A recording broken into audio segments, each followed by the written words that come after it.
African History host, Professor Hicks. Today we will continue on the Patriot myth and we'll talk about one of the contradictions.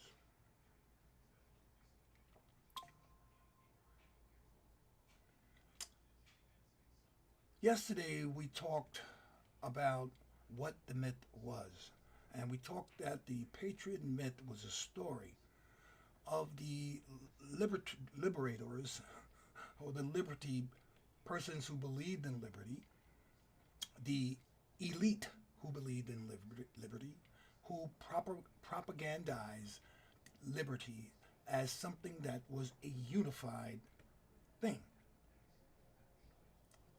Unfortunately, that is not the truth, but the myth. We should know that one third of the country at that time, before it was a United States now, supported the war. Another one third was truly undecided. And the other third were loyalists. And there were many loyalists. Many black people, enslaved and free, fought with the loyalists. And loyalists were those people who were loyal to the crown or the British monarchy. By no means and in no way was the Revolutionary War a unified, heroic war. The contradictions were so obvious that slaves, who most of you believed were ignorant and dumb and stupid and couldn't read and write, were able to percept this contradiction and used it to fight for freedom. Yes. There was one particular case called the Somerset case that took place in England, and without going into too much detail, it surrounded an African slave who accompanied his master to England, and once he got to England, decided because the laws in England were not slave laws, or there were no slave cause, or no slavery in England, slavery was not supported by England, he fought in the courts successfully for his freedom. When this news reached the Americans and the Caribbean islands, which were also part of this big revolution, white enslavers became panicked and fearful. And I'm using those words lightly because it was much more than that. So, how did these Africans see this contradiction? Well, we're going to talk about that. But let's talk about something a little more different. Within this American Revolution, there was a community civil war. And by that I mean there were groups of people who opposed each other for various different social issues. We had Catholic versus Protestant. We had loyalists versus patriots. We had indigenous people being displaced. And then we had divided loyalties, meaning those who supported, I kind of said this already, and those who didn't support the war. But these communities were in a civil war while we were fighting a revolutionary war. This alone should give proof and evidence that this was not a unified struggle. Today, I was perusing on a couple of social platforms because Ken Burns, the documentarian, had been running a series called The American Revolution on PBS, and like he always does in these types of documentary, he misses the point. Because this documentary pretty much showed battles, wars, and conflict. Well, the war, battles, and conflicts that accompanied the revolution.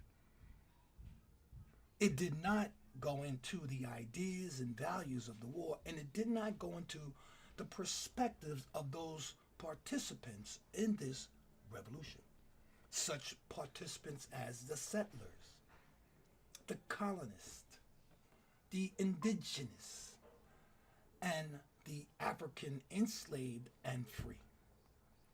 No mention in this documentary about what their perspective was on this revolution.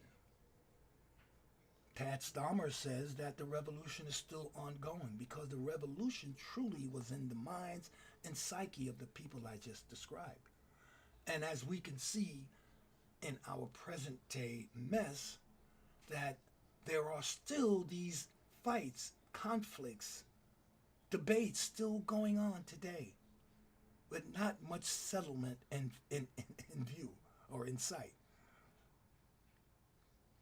But you, the general public, must understand that these documentaries, these books, the social media, the speeches, were all based on this patriotic myth.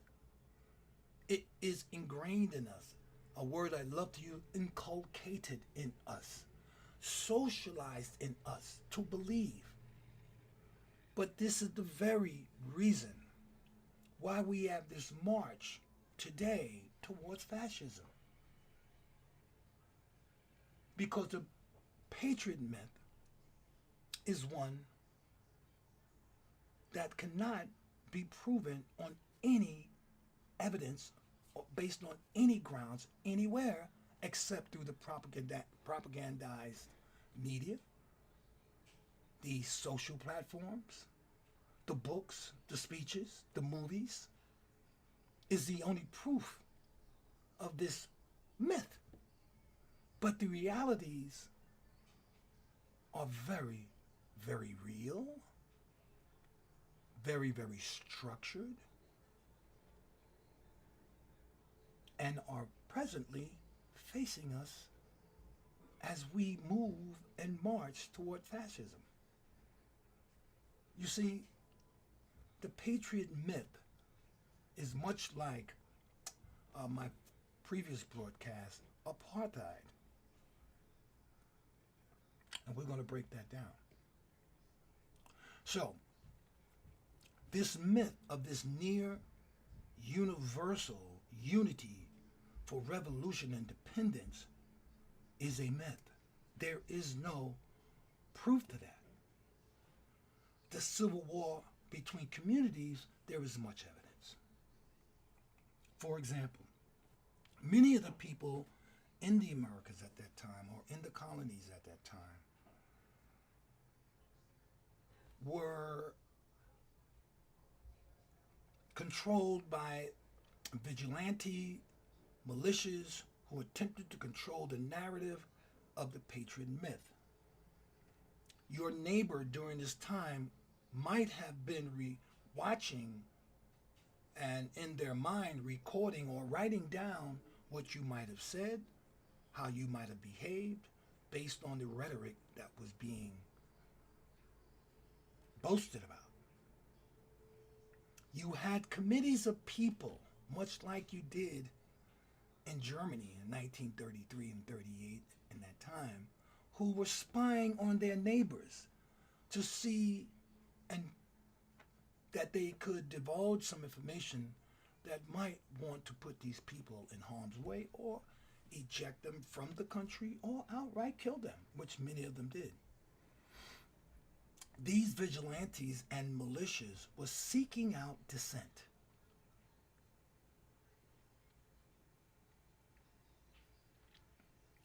Catholics and Protestants were also in a conflict or civil war. Catholics were not, particularly Irish, were not really welcomed in America during this revolutionary period. Protestants constantly surveilled them.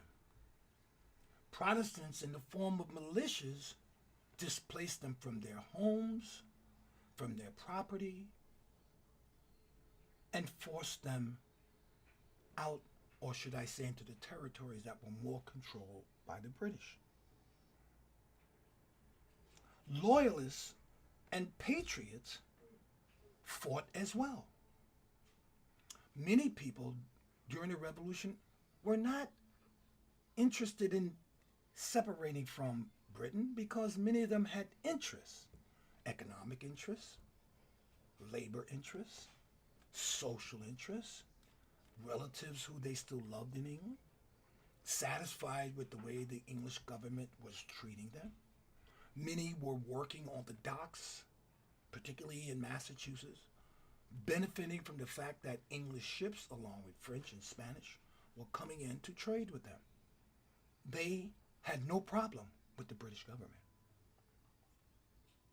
But many of these people, well, I'm going to call them the loyalists, were beaten, hung, driven out of their businesses, and almost compelled to become loyalists and join the British side. Africans, oh, let me not forget the Native Americans, who were undecided in which way they wanted to go. Many of them were treated well by the Patriots and some of them weren't. But for the most part, the threat to them was their dear lands and possession of these lands. Because every patriot, or should I say, most settlers were looking to displace this group of people. Why? To take their lands. The indigenous people sided with patriots, like many blacks, and many of them sided with the loyalists or the British. But they also were entangled in this civil war between communities because they fought each other for power. And like Africans, were waiting to see who would win this war. Now, Africans had a specific perspective because, as I was mentioning before, they were able to hear this language of liberty that was resonating all the way from Britain to America through the cases, or through the particular case of the Somerset case, which in 1772 was adjudicated and found that Somerset was free. His enslaver, who brought him to England, had to let him go. This scared patriots because they were saying, well, since England is the mother country, maybe they might come here and do the same to us and free us and free up our captives, the Africans. This produced fear, outrage, and calls for independence from England.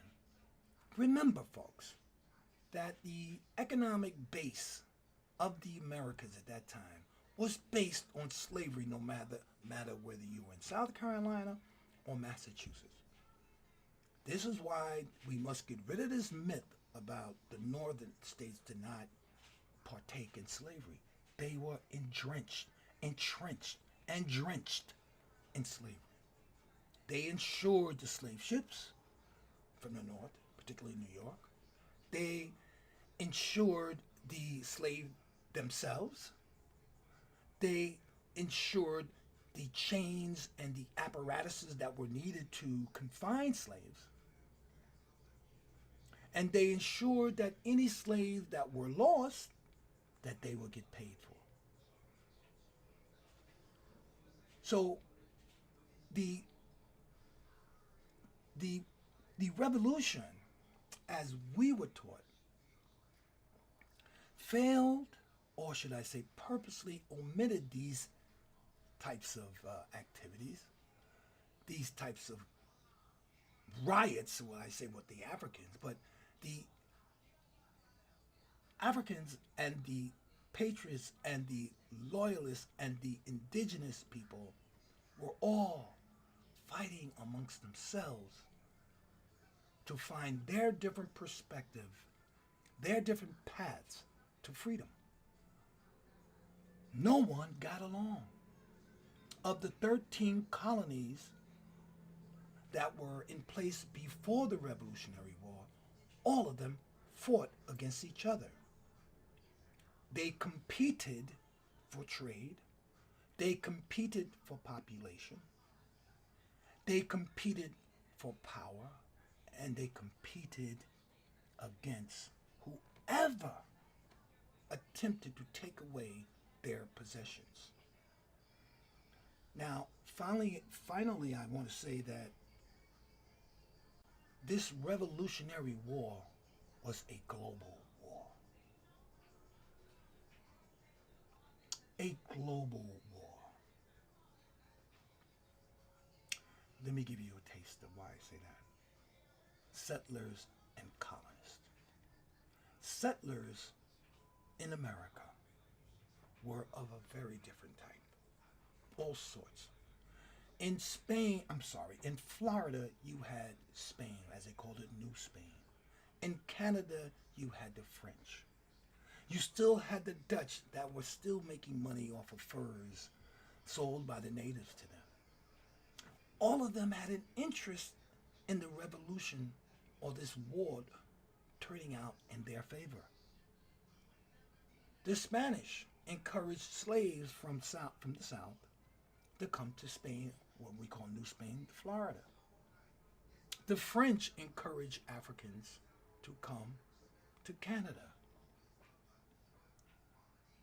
The Dutch was lending money because by this time they were filthy rich to anyone that can antagonize Britain. Why? Because Britain, Spain, and France were in their own conflicts. And because each of them had a foot in either the Caribbean, which is 30 or 40 miles from Florida, they had a foot in the South Carolinas, they had a foot in the northern states, all had a competing interest in this war. But the Patriots were the ones sending out the contradictory signals to most of the most people who lived here in the 13 colonies at the time. And this contradictory language was what we call today the Patriot myth.